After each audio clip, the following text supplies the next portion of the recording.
Hello to all my Bi-Conics wrestling nerds out there, and welcome to another edition of the Collision Collective review for AEW Collision. I am your host, Mikey, and as you can see, it's just going to be me for this review, but fear not, we will reconvene in 2 weeks for Collision when it comes back on air, as there will be no Collision this upcoming Saturday due to World's End. So as this is the last episode of AEW Collision for 2023, I have to say I really enjoyed this episode. Of course, I think last week's episode was probably my favorite all year, but I still thought there was a lot of good stuff, so without further ado, let's just jump straight into the review. Collision on December 23rd, 2023. We opened up with a Continental Classic tournament match for the Blue League. This is match 13 in the overall tournament, and this sees Bryan Danielson take on Claudio Castagnoli. I thought this was a stellar match because of the urgency for Claudio needing to pick up a victory here in order to stay alive in the tournament. He did anything and everything, but of course Danielson had a counter for Claudio at every turn. I have seen Claudio hit hard before, but this is the hardest I have ever seen him go at it in terms of the last couple months or so. But I think that has to do with the fact that there is a bit of urgency, as Claudio needed to pick up a victory here in order to stay alive. However, I was very surprised that throughout the whole entire tournament before both the Blue and the Gold League, this match ended up being a 20-minute time limit draw, which means both men get 10. So unfortunately, because this ended in a draw, this does knock Claudio out of the tournament. And at this point of the night, this allowed Danielson to secure his spot in the tournament semifinals, where he will go on to face whoever wins between Andrade and Eddie in the semifinals to see who would represent the Blue League at World's End. I thought this was a pretty good match. I was really surprised that this was the match that ended up with a draw. So we'll see what happens next year if we have this tournament again. From here, we get a recap of what happened on AEW Dynamite with Jay White's win over Jon Moxley. Now we have a 3-way tie and a triple threat to see who will represent the Gold League at World's End will occur on Dynamite this upcoming week. Between Mox, Swerve, and Jay White, obviously my bias is I really would love to see Swerve be the one to represent the Gold League, but I honestly think it's going to be Mox, and I think Eddie Kingston is going to win the Blue League, so therefore at World's End, it's going to be Eddie versus Moxley. So we'll see what happens with that. From here, we enter our AEW World Trios Championship match, which sees Top Flight and Action Andrade taking on the champions of the Acclaimed and Daddy Ass. I have to say, I think this is the most, again, hard-hitting is going to be a word that appears throughout this review. I think this is the most hard-hitting I have ever seen the Acclaim and Billy Gunn handle their opponents. Of course, Top Flight and Action Andretti were working heelish a little bit, but the Acclaimed and Billy Gunn had an answer for a lot of stuff, so I was very surprised when it came to all that. Of course, Max Caster was the star for me in this match. He actually saved a lot of this match, and of course, he saved the team at the very end with the surprise roll-up. Have the Acclaim and Billy Gunn retain their titles. I thought this was an excellent championship match. I'm personally happy to see that the Trios Championship is finally being defended again. They were out of action for a little bit, and then they got thrown into the storyline with MJF and everything that was going on. But I'm happy to see that the Trios Championships are actually being defended like they're supposed to be.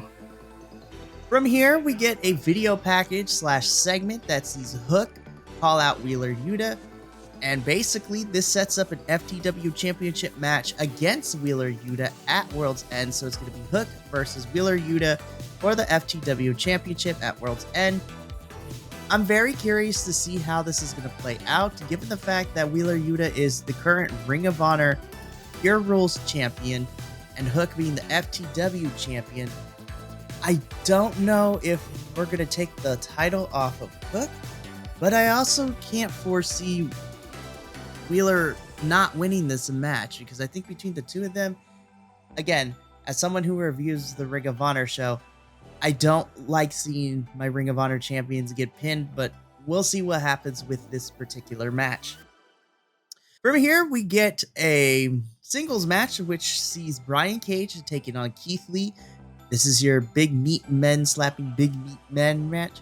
These big agile boys just leave it all in the ring. There was a lot of power spots. There's a lot of hops involved, but ultimately, towards the tail end of the match, Prince Nana gives Brian Cage a cinder block to try to throw Keith Lee on top of it, but Keith Lee counters and pins Brian Cage, and he cuts a promo at the end, basically confirming what we've all been saying for the last couple of weeks of who this he is referring to. And of course, Keith Lee is referring to he has unfinished business with Swerve Strickland, and that he will do anything and everything, including going through a Mogul embassy in order to get to Swerve. So it seems like we're going to be having Keith Lee face the Gates of Agony next, and then we will go Keith Lee to Swerve Strickland, which I think, while I'm a little perturbed at the fact that we waited this long to have this feud happen when it should have happened when they had originally disbanded, nonetheless, I still think it's going to be a fun feud, which also gives me credence to think that Swerve is not winning this tournament, so we shall see what happens with that. We head backstage with Renee, who interviews Toni Storm, with Mariah May and Luther the Butler. This was a promo that was telling two different things. First, Mariah May is going to be having her match soon, which we will figure out when that is when it gets announced. But more importantly, Timeless Toni Storm, I should say, cuts a promo against Riho, her opponent at World's End, saying that she better be ready, that she's not going to take this title, and that's pretty much it. I like the fact that we're immediately having a championship match. I know Toni Storm is not going to lose the title. I'm happy to see Riho back.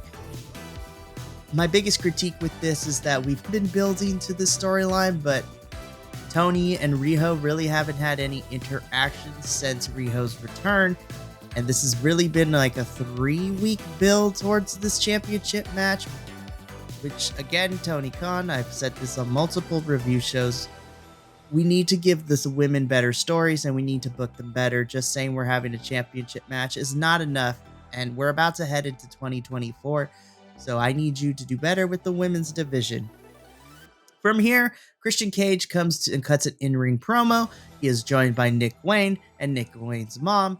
I've seen a lot of discourse online saying that Nick Wayne's mom shouldn't be joining Christian in this whole entire thing, but I come from the side that it makes sense from a storytelling perspective because of the fact that Adam Copeland hit Nick Wayne, her son, with a concerto in front of her a couple weeks back. It makes sense for Nick Wayne's mom to be joining Christian Cage in this effort, and of course, Christian Cage right now is the best heel promo work in the business right now. Better than MJF in my opinion, since he's the face now, and better than Roman Reigns. I said it. I think Christian Cage's mic work is excellent, and he's the best heel in the business right now.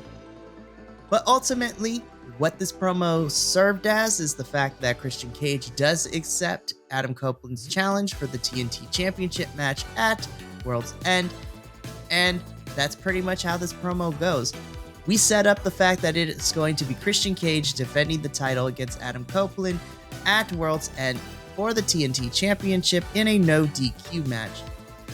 I think Christian, through some shenanigans, is going to retain, though I would be very shocked if they give this title to Adam Copeland and he hasn't really been in AEW for that long of a period of time, because Adam Copeland debuted at WrestleDream back in October, which means he's barely been in the company for 2 months, and it would be a disservice if we threw the title on him immediately.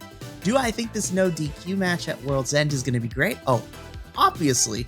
No DQ matches end up being a lot of fun because there's no rules so that anything goes. So I'm excited to see what these two individuals can do. If it wasn't for Christian Cage, I really honestly don't know how invested I would be in the storyline, but because it's Christian Cage and his promo work is off the charts, I'm interested to see how this match goes at World's End this upcoming week. And then we get to the biggest bummer for me this week, which is the backstage interview with Big Bill and Ricky Starks. Again, Big Bill needs to work on his mic skills a little bit. But ultimately, what happens here in this first half of this segment is that Big Bill and Ricky Starks basically make light of the situation that Kenny Omega has diverticulitis and is sick and can't compete for the title, which of course I understand that they need to do this given the fact that they the heels in this program, and the championship match that was supposed to happen at World's End isn't going to be happening. Chris Jericho comes out and basically tells Big Bill and Ricky Starks that they're not going to give up their tag team champion. The Golden Jets are not going to give up their tag team opportunity, and that they will get it eventually. So my biggest question of this, then what do we do with the AEW tag team championships? We can't just wait forever until Kenny gets better and then we have a championship match. Big Bill and Ricky Starks need to defend those championships, but it seems that AEW might have other plans for them. Who knows? We'll see what happens with all that. I just want these tag titles to mean something again. Both the AEW and the Ring of Honor tag team titles right now are just being relegated as props. And as we have said across multiple AEW and Ring of Honor reviews, tag team wrestling can be amazing, but right now they're being used as props to perpetuate storylines and not actually being defended.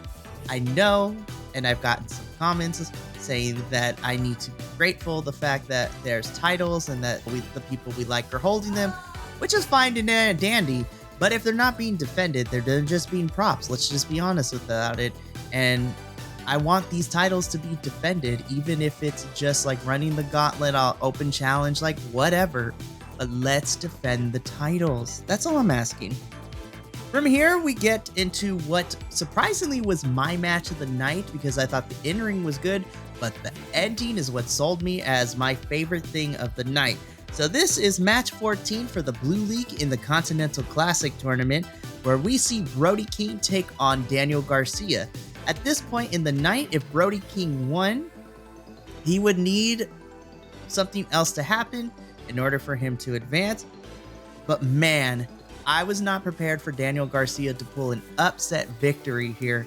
So the match itself I thought was really good. Brody King being the big bruiser that he is.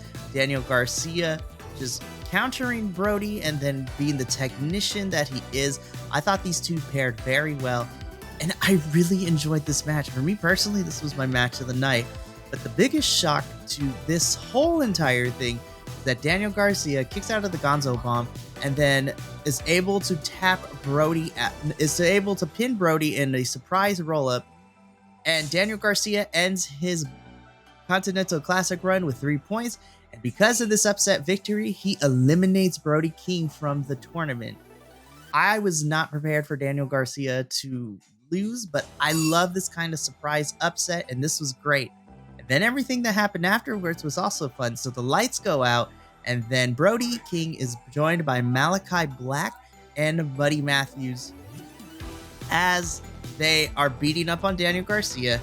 Daddy Magic, who is on commentary, comes in. He gets beat down, and then he protects Daniel Garcia from getting attacked by House of Black even more, which then prompts FTR to come out and chase them away. FTR gets on the mic, and they accept the tag team match that House of Black wants with them. So whether or not this is happening on the weekly show, I'm pretty sure we're getting this match at World's End, I hope. But we are going to have in a first-time encounter, which is very surprising to me. We're going to get House of Black versus FTR, and I hope this match, whether it's on TV or at World's End, is given time because I'm excited for tag team wrestling to be cool again, and I think these two teams are going to kill it. In our semi-main event, we have our only women's match of Collision. See, now, Toni, this is where I smell his fingerprints were on this, because last week we had 2 women's segments and 2 women's matches. We only get 1 women's segment this week and 1 women's match. But we have a tag team match that sees Sky Blue and Julia Hart taking on the team of Abaddon and a returning Thunder Rosa. So before I get into the match itself, I have also seen that some people are not digging Thunder Rosa's new entrance. I will say the theme song is not necessarily my favorite. I do miss her old theme, but I do love the whole presentation of the Titantron and everything. I like the new presentation of the Titantron and the entrance screens, but I do wish that she used her old theme song. Ultimately, though, I can get past that because I love Thunder and I'm just happy she's back. The match itself, while short, was a lot of fun. Abaddon did their Abaddon things. Julia Hart and Sky Blue worked really well together as a team. And I wasn't surprised because they worked well together in that triple threat at Full Gear with Chris in there. But man, I would love more of these two to be a tag team. And it was really fun to see that as Julia Hart was trying to set up in the corner by laying on the top turnbuckle and just being upside down, Abaddon grabs her and holds her there to make her watch as Thunder Rosa does the pile driver onto Sky Blue for Thunder and Abaddon to pick up the win. And even though this was originally in my head announced, we got official confirmation with the graphic that at World's End for the TBS Championship, it is going to be Abaddon versus Julia Hart, which I think is going to be an awesome match. So now we have 2 women's matches on World's End. See, this is going to be great. It's not that hard. I'm just hoping that they are given, both of those matches are given time, and let's not place them in weird spots. So, Tony Khan, looking at you for that one. In your main event for Collision this week, this is the 15th and final match for the Blue League of the Continental Classic, Eddie Kingston versus Andrade El Idolo. So at this point, with Brody King and Claudio being eliminated and Danielson being able to secure his spot in this block semifinals, Eddie Kingston or Andrade here would win. So whoever won this match would go on to be Danielson. And I gotta be honest, I thought Andrade was going to be it because I wasn't sure how Eddie was going to fare. But our boy from Yonkers did it, and Eddie Kingston picked up a victory against Andrade El Idolo. The match itself was really good. I wish they got a little bit more time, but that's neither here nor there. And I did feel that it was not connecting at first for the first couple minutes, but then they both settled in and then we got a really good match. As I said, Eddie Kingston picks up the victory here, and he is going to be facing Danielson in the block finals to see who's going to represent Blue League at World's End in the Intercontinental Classic. Danielson comes out and him and Eddie Kingston have a bit of a stare down as AEW Collision goes off the air this week. With that, that brings us to the end of this AEW Collision review. Overall, if I had to give this an out of 5 rating, this one's tough. I'm going to give this a solid 3 out of 5. I think for me, this was a pretty good episode of Collision. Obviously, I have my nitpicks. As I already said, we only had 1 women's match and 1 women's segment, which is never a good thing, so it got deducted some points there. And it wasn't as energetic and lively as last week's AEW Collision episode, but I still thought all the Continental Classic matches were definitely fun. The Daniel Garcia upset was my spot of the night, and Brody versus Daniel was my match of the night.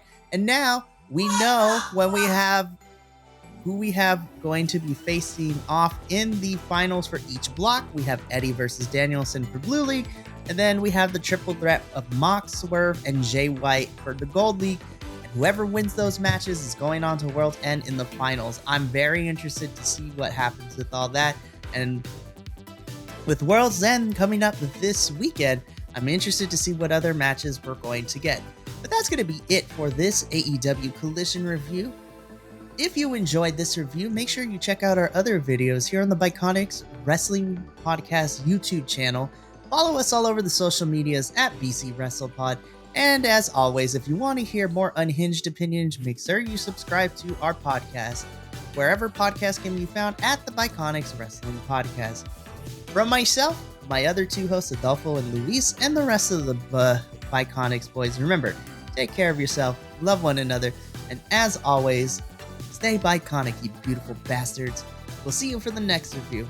As mentioned, no Collision review next week due to the fact we have World's End, but stay tuned because you will see me and the other AEW boys review World's End.